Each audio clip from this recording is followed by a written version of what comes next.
In Call of Dragons, when you awaken a hero, you get a lot of bonus power and sometimes even new abilities entirely.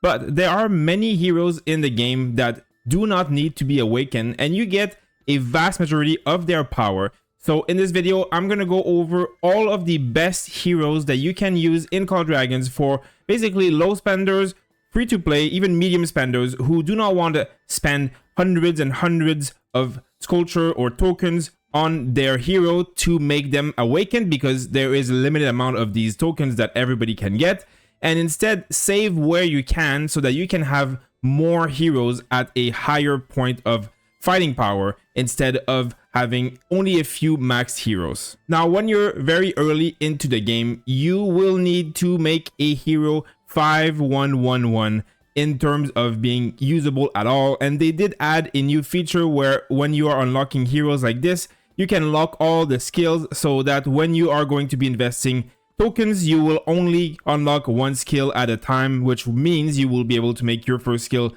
5 for sure, and your second skill 5 for sure, as well as your third skill 5 for sure, with no token going into the other skills unless you decide for them to go.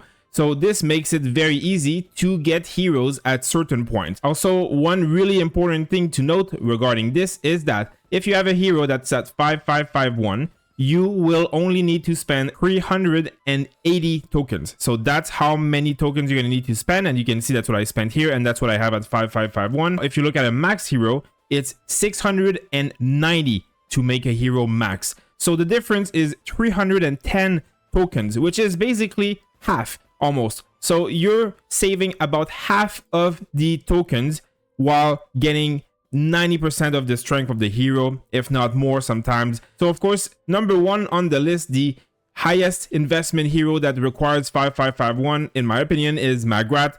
At 5551, you get the majority of her power without needing to use the last one, because the last skill of hers is a garrison army thing, which is not something that the majority of players do. And even if they do, Maggrat is not really the best garrison hero in this game, especially in G4, but it's just kind of wasted in the open field. You really don't need this.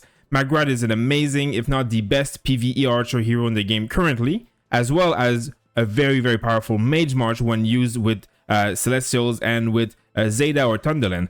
So the only thing that you lose on when you have her at 5551 is the awakening bonus. But the awakening bonus is a 50% increase damage, which is 10% damage nerf that you're taking, because from 450 to 500 is like a 10% difference, meaning that this ability, the first one, which is obviously her best ability, does a little bit less damage, and that's it. That's all you lose. Everything else from her kit is gained here from the first 3 abilities, and you do not really need this.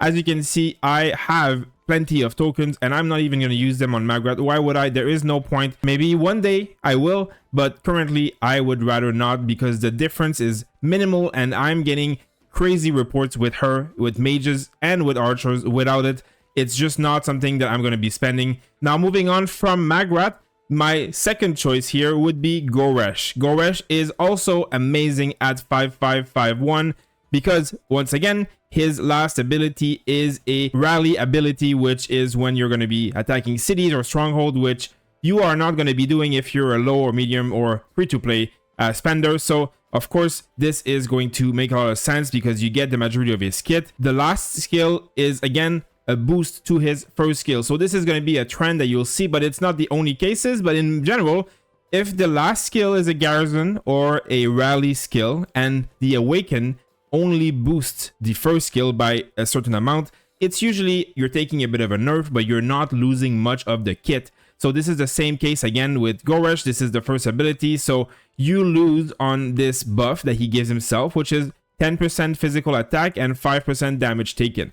Now, this is a great buff. It is a very powerful buff, and I spent the tokens to get it because of Goresh being such a powerhouse of an infantry, but it's still a small amount of buff. Like, you're still gaining 50% and you're still 15% damage taken. The difference is not massive, and Goresh is incredibly strong with 5551. So it's another case where you really don't need to spend these extra 310 tokens if you don't want to, and you will gain most of what you're going to get from him. Especially if you're a low spender of some sort, you are not going to be the main tank of your army. You want to have a infantry march that supports and helps and blinks and goes in when it's needed, not really someone who's going to gain merit through infantry, because that's more for big spenders type of accounts. But in any case, another really valid point too is that if you do have the new G4 infantry like Kuma, you are not really going to want to invest too many tokens in Goresh. You would much rather max Kuma before. Not that Goresh isn't good, and you should still have Goresh at 5551 to use him. He just, I would go for Kuma first, as he is much stronger than Goresh. So if you had to choose between the both, well, better save on Goresh than on Kuma. Speaking of the new infantry, well, Lei Kuan is also a pretty good candidate for this, but a little bit different here. The second ability is his rally ability. So if you could do 5-1-5-5, you would have amazing results with this guy. But the Awakening is, again, a buff. So it's a little bit different though, because in this one there is a extra ability given. So your first ability will do 200 more damage. This is good. It's a good damage boost, but it's not the end of the world because the difference is not so massive. Though you have to remember that it is also AoE, so it is a significant difference. It does heal with HP bonus, same thing, no problem here. But the Heroes Legion gain more counterattack damage afterwards for 3 seconds, so this is very good. It's a good counterattack thing. Again, if you're a low spender, you might not have the best artifact and the best pet, so you'll gain less power from this. So again, it's not the end of the world. If you are able to get him at 5-1-5-5, or at least as close as you can, I mean, you can see mine is all over the place. I am eventually going to max him.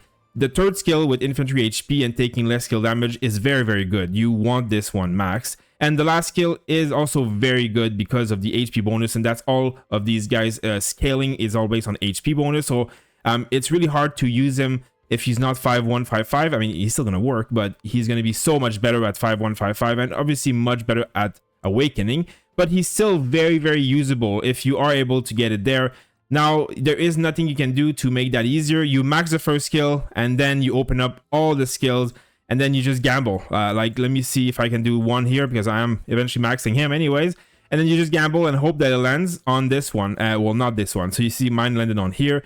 The other thing you can do here is going to be retrain the skills here. So I have 28 of them, so I'll do it just to play with it, just to show you guys. And basically now you get to re-upgrade all the skills. Just go for it until you have 4 skill point or 3 skill point left, and then lock it all the way to the first if this one wasn't maxed automatically. So I mean, you're just gambling here. Like, you're just hoping that this skill is not going to go in. So as you can see, my 2-4-2-1. So you don't want the skills to land on the second one. Mine keep doing it. I'm obviously just doing this for the video's sake right now, but you really just gonna try your luck, try your best. You want the 2 last skills. The first skill is fine too, to be what you land on the most. So far this run seems better. As you can see, my last skill is at 5 now. So this is a 2-1-1-5. Now I want this one to get a few more points in. I don't mind the first one, but the first one you can guarantee afterwards. So here's the one I don't want. Like you just, it's just gambling. You can do this as much as you want, as long as you want, but at some point it doesn't really matter. So this is the best I can do right now, which is not good. So I mean, I'm not going to do all 25 of my tokens, but you just, if I had gotten 4 here, it would be 5-1-4-5. That would be so good. So this is something you can try and do. Number 4, we have Lieh Shan Yen, who I probably butchered that name, but whatever. He is one other perfect candidate for 5-5-5-1. Last skill is a garrison skill, and the Awaken here is a little bit different, but it is not a good Awaken for offensive. So let me explain. When the Legion gains a buff, you ignore 30% of enemy attack. So this is a garrison type of skill. So when you're getting attacked by someone as a rally, if you are going to gain buff, which is going to happen often, you're going to take a lot of their attack away for 3 seconds. It happens every 5 seconds, so it's a very high uptime of 60% basically. So very good. But in the open field, when you're attacking people with cav, you don't really care about removing their attack. You're reducing some of their counter attack or whatever, but like, it's not the main skill that you want on cav. You want to do damage, not tank less damage, let's just say. So I mean, this is still a tanky guy, and it's not a bad skill in any sense.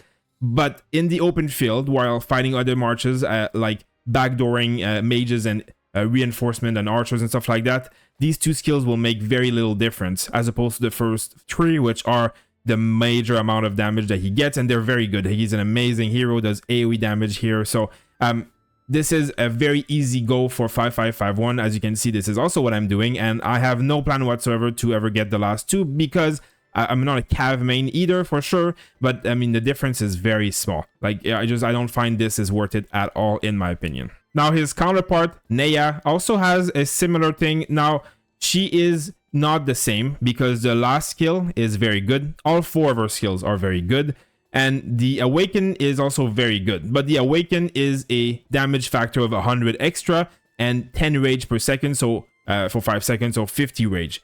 Very good, but it is a small difference from the basic skill itself. Not a huge difference, a decent buff for sure. But here, the reason why Neya is part of this list is because I think she's one of the best Cav heroes you can ever unlock in the game. The reason is camouflage, and you do not need this to be leveled up for camouflage to be good. So camouflage is making you semi-invisible. You can do so much in the open field. There's so much strategy to go behind it. I will speak about it further in more videos in the future. But for anybody who's played it, you can see that camouflage allows you to go around the map undetected because people can't see you when they're zoomed out.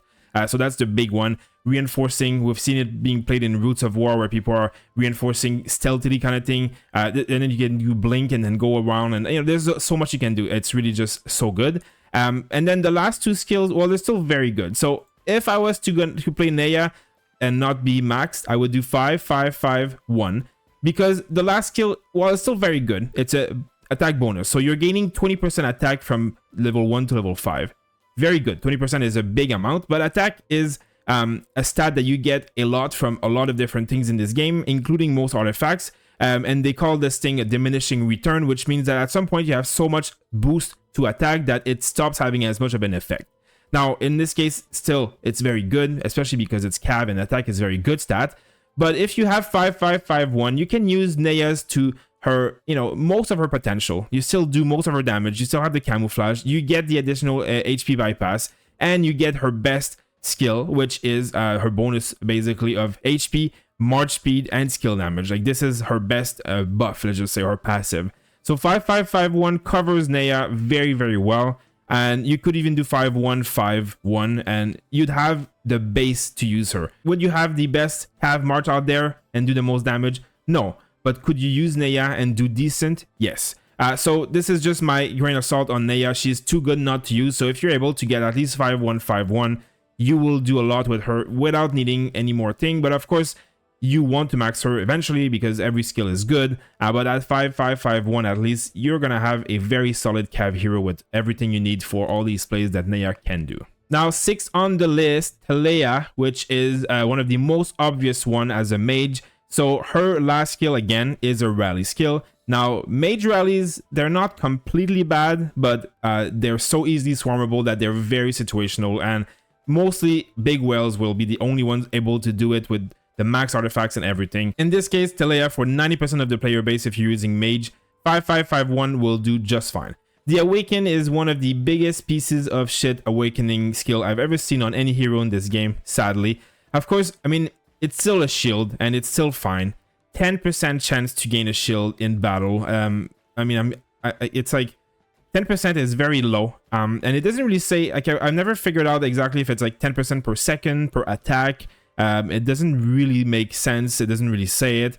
I'm guessing it's 10% per second, and then it lasts for 5 seconds. A shield factor of 150 is just so low. Like, her damage factor is 1600. So her Awaken gives her like 10% of her damage in shield once every maybe 10 seconds. Like, it's just not that good. Like, it's not like it's terrible, and it does scale with stuff. Like, it will do a decent amount of shielding. But it's just like you're investing 310 sculpture to get a shield that has such a small value.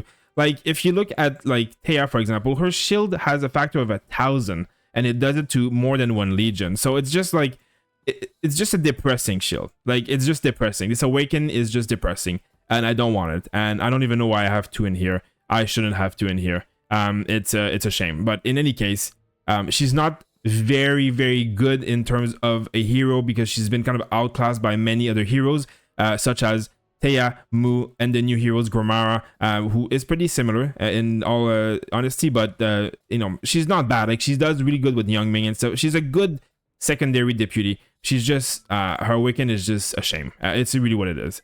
So if you have 5-5-5-1, you'll get 99% of her kit. Especially with mages, you don't get attack damage. So I mean, the shield is just against counter attack damage, which is still good, but just in any case, it's going to be most of her damage, the buff that she gives, high damage here, all this buffing that she gives, and all of this hero skill damage dealt is good. You're getting it all. You don't need the last two skills whatsoever. Now, in terms of 5-5-5-1 heroes, this covers most of them that are obvious, the ones that are really the highest investment value for money, and that will do the best with what they have, because a lot of their skill that you're not getting are wasted and stuff, like we talked about with Goresh and all kind of stuff. But there's still a few other heroes, in my opinion, that you can run 5-5-5-1 or similar and get a lot out of their kit. Now for Bertrand, most of his kit is in his first two abilities. When he does damage, he gains stacks, and then he consumes the stacks and does all this damage. It doesn't really matter what happens with the other skills. The third skill is a magic attack and defense penetration. So it's still a very, very good. Like, it's incredibly good. You really want 5-5-5-1 on Bertrand. The last skill, however, it's still good. You are going to be gaining 15% attack and defense if they have not taken normal attack damage for 3 seconds. Now, you don't take normal attack damage that often because normal attack damage means someone is auto-attacking you, like targeting you, which as a mage, you don't get targeted that often. In duels and 1v1s and stuff, you always do, so it's pointless, this skill. But the reason why this skill, in my opinion, is a little bit less needed, I mean, one of them is being defense. If you're playing mage, you're playing from afar, you're a low spender, so you're not playing aggressively, like crazy at least. You are not going to need the defense because you're not getting attacked. And you are going to get the attack, but you're already getting 25% attack here, and you're getting so much attack from this one, which, you know, 62% attack from the artifact. So again, the diminishing return thing does come into play. You don't need that much attack. It's still good. Like, there's no reason not to get it if you can, the last skill, but it's just you're gaining less power from the last skill than you are from the other 3 skills. That's really just what I'm trying to say. And the Awaken is very good, but it's a 200 damage factor difference. There is no other difference. So by going 5-5-5-1, you're able to use Bertrand, I would say, at maybe like 85% of his potential. So you're still doing very good, and you're saving 310 sculptures. So this is a good place to bring Bertrand, and then if you have other heroes to work on, you can stop there for a while and still do a lot of good stuff with him. Now, my last weird build, 5-1-5-1, whatever, Theia. That's Theia for me. Theia is one of those weird heroes that works very situationally, but is absolutely amazing. Her first skill is by far her best. She gives her shield and her hero skill damage. This is why you bring Theia. The first skill is insane. And if you pair her with something that doesn't have a rage skill, which we now have with Yun-Ming, we also have with Tohar, this is even better because the buff never ends, because there's only her own rage skill, resetting it and recasting it. So a very, very powerful hero. The second skill is, Legion attack and less skill damage, so it's not bad at all, but it's also not the best one that she has. However, her third skill is so her second best in my opinion. You gain a lot of defense, a good amount of attack, and 20% march speed. Now, march speed is huge in this game and makes it so that you can do a lot of stuff in the talents if you want to do mage syncs, all kind of stuff. So if you are going to go for march speed, Theia, and all that, you will need a flying unit. So if you're using her with Cav, the flying Cav, or if you're using her with the flying mages, which is what I recommend, she's mostly like a mage kind of hero, but she does work with Cav too. You need the flying units to make her work it. The last skill is not bad. When granting a shield, you're going to gain 10% attack, and then this is going to stack up to 30%. So if you only have this one at like 1, you're going to get 12% instead of 30%. It's still, again, just attack. So, I mean, you do want her max because the Awaken also, it gives more, shield because it's AoE. Like the Awakening makes it AoE. Like it's the same skill, but AoE. So 2 nearby friendly legion, including herself. So, I mean, it goes from 1 legion to 3 legion. So, I mean, in any situation, you want to awaken her, but you will awaken her long-term by opening gold keys. So the reason I'm mentioning her is because if you are somehow able to 5-1-5-1 her, she's very usable with flying units and stuff. You're going to get less attack, and you're going to lose a bit of these buffs. and you're not going to have an AoE, but your Legion is going to be good. Your Legion is going to have the shield, you're going to have the skill damage, you're going to have the move speed, you're going to have the defense, you're going to have the attack. So it's like a bare minimum, but she's just so good and she enables so many marches. If you are able to get her 5-1, 5-1, or, you know, anywhere in between like that, if you have 5-2, 3-5, you know, something like that, whatever. So, I mean, just something to keep in mind because it's just so good. The march speed bonus and the shield and the damage skill, it's just a lot. So just to keep in mind, she's very usable without it, even though she should be awakened at some point. Now, for the last part of this video, I'm going to go over a few heroes that you want to awaken. They will need to be awakened eventually, but they do work. What's the minimum for them to work before, and why should you use them or not? Velen is a really good example. So Velen's first ability is huge AoE slow. You want it in the field. Even if you have him not maxed, the slow and the AoE damage, there's no one else that does it as good, except, you know, Lilia and now Yun-Ming. So it's really hard not to bring him, no matter where he's at in your skilling up process. The second skill is 15% damage and 20% march speed. So if you have 5-5-1-1, he's usable. Is he better with everything else? Yes, the crit rate in the third skill is huge. And here the magic defense break is also huge. You want him maxed. The Awaken is a huge damage from itself as well. So everything on this hero is great. You do want him max. He does lose a bit of power late game. Like he gets outclassed by a few other mages, but he's never really completely gone. I still use it now. And he's still one of my highest merit earner heroes. So, you know, as you've seen here, you know, I've used him for almost 100 million PvP kills already. So he's not a bad hero in any case, but 5-5-1-1, he's usable. You should bring him there minimum, I think, but then you can use him and he's still going to be great. So if you are in the beginning of the game or a low spender, this is going to be what you're going for. And then just use him and slowly level him up and slowly boost him as you get more keys and stuff like that, and you get more of these tokens that way. Thundalin, also the same thing. Her first skill is the everything for this hero. It gives a huge march speed deduction as well as increased damage taken for the enemy by 15%. This is a huge debuff that you give. It affects everybody else. They do more damage to that march.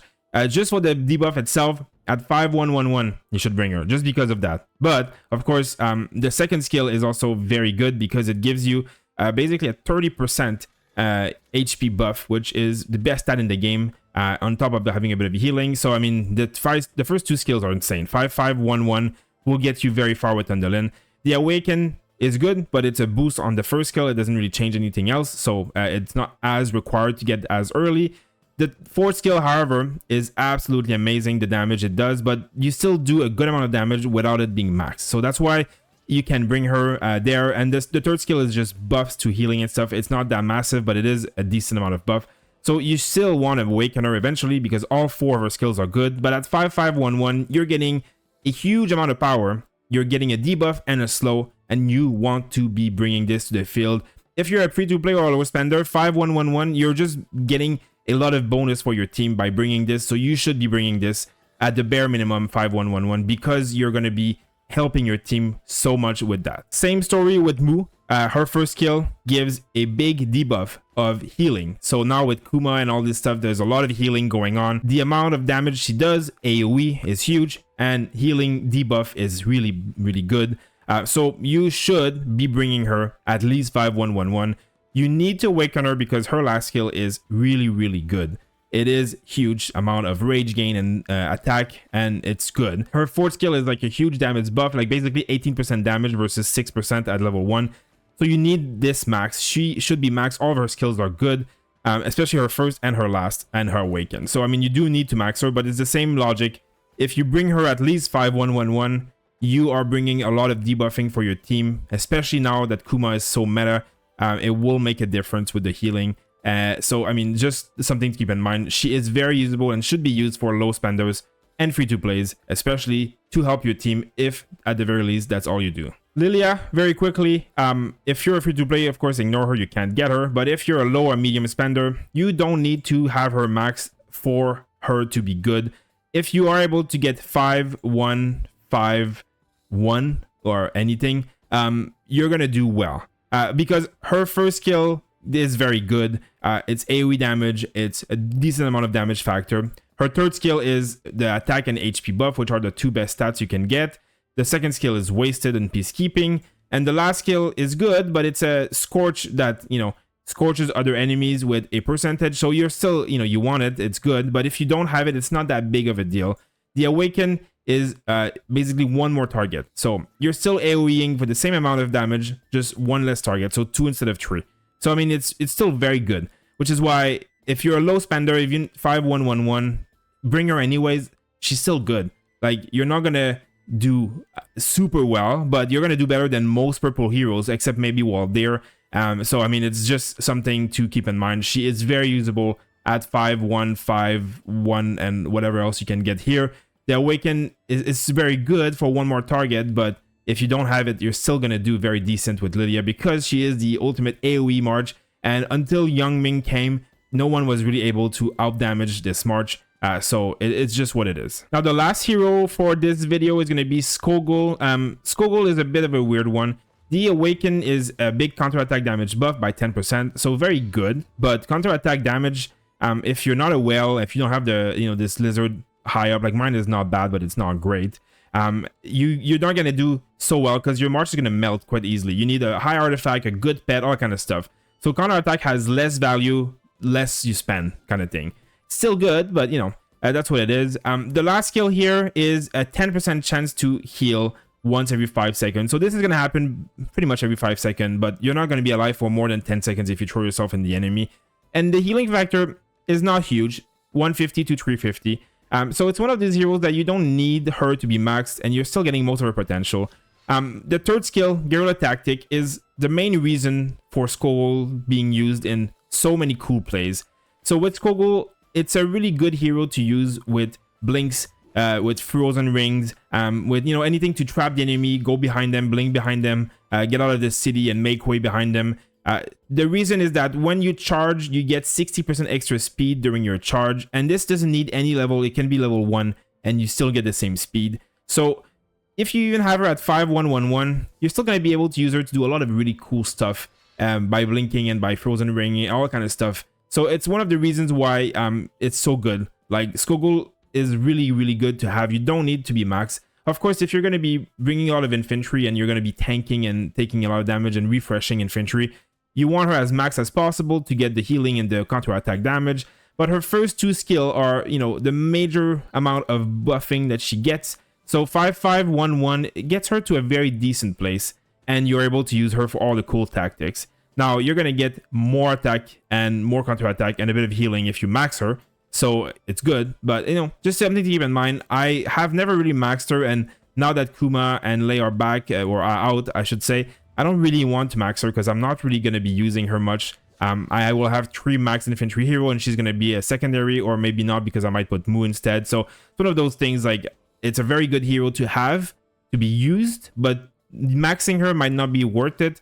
5-5-1-1 or whatever might be worth it. So just something to keep in mind for everyone on that one. Now, that being said, in this game, there are still going to be 2 heroes that you want to use no matter what you have them at. Kuma and Yun-Ming are the 2 most OP motherfuckers in this game by a huge margin.